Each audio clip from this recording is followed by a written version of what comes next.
Hi, kids. It's Pastor Sam. Once upon a time, there was a beautiful young girl named Esther who lived in Persia. Well, the king needed a new queen, and so he held a beauty pageant.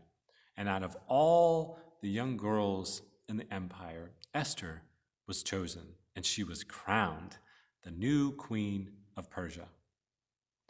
She was raised by her cousin Mordecai, who adopted her, and they were both Jewish. Well, Mordecai one day overheard this plot by bad guys to kill the king, and he saved the king's life. Now, Haman was the king's second in command. He is an evil villain. And Mordecai refused to bow before Haman. When Haman found out that Mordecai was Jewish, he decided to kill all the Jews. Well, this made Esther and Mordecai and all the Jewish people very sad. And so Esther and Mordecai hatched a plan to go talk to the king and see if he could reverse this law to save them.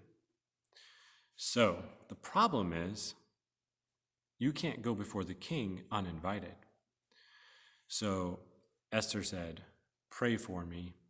And Mordecai said, "Who knows? Maybe God made you queen for this very moment, a time like this."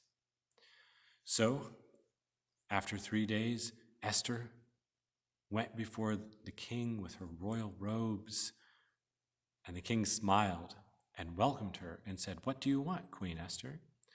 And she told him to come to a banquet with Haman, where she would feed them and tell them more. Well, that night at the banquet, the king asked, "What do you want, Queen Esther? I'll give it to you." And Esther said, "Please come to another banquet tomorrow, and I will tell you." Well, that night, the king couldn't sleep. And so he had the royal chronicles of the kingdom read to him.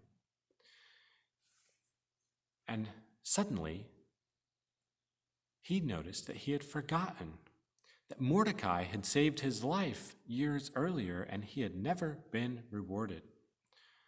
So, the next morning, Haman got up early to go to the king and talk to him about getting rid of Mordecai.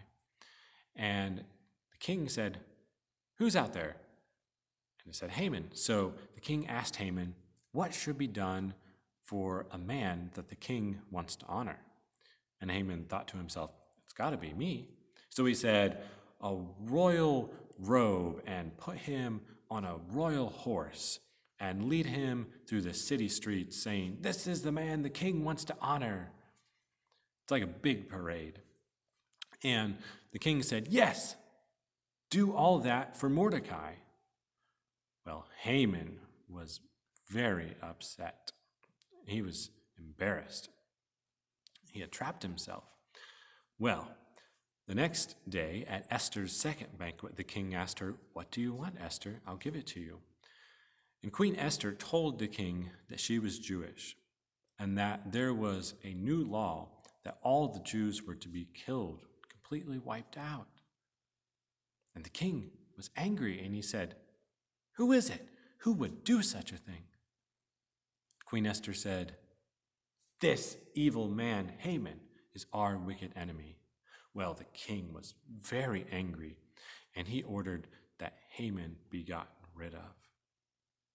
And Mordecai was put in his place as the king's right-hand man.